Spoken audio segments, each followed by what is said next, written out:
ஓட்டை வாங்கி ஆட்சியில் உக்காந்ததும் எங்களை வேலையை விட்டு தூக்கிடுச்சு. 4.5 வருஷம் வெயிட் பண்ணோம். அவங்க சொன்ன வாக்குறுதியை காப்பாற்றுவாங்கன்னு. 5 வருஷம் ஆக போகுது.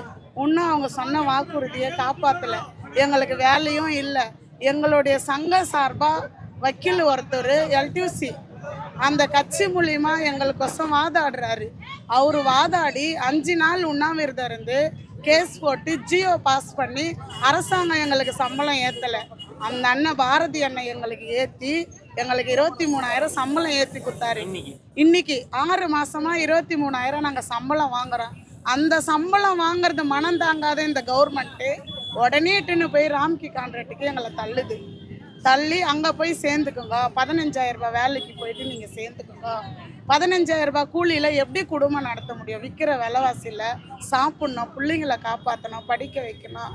ஆனால் எங்களுக்கு வாழ்வாதாரமே இல்லை. நாங்கள் இந்த வேலைக்கு ஆப்ரேஷனில் கவர்மெண்ட்டில் நாங்கள் வேலைக்கு சேர்ந்தோம். இந்த ஆட்சி எங்களுக்கு நல்லது செய்யணும் நாங்கள் ஓட்டு போட்டோம். இந்த ஆட்சி எங்களை நடுத்தெருவில் நிறுத்திச்சு. 7 நாளாக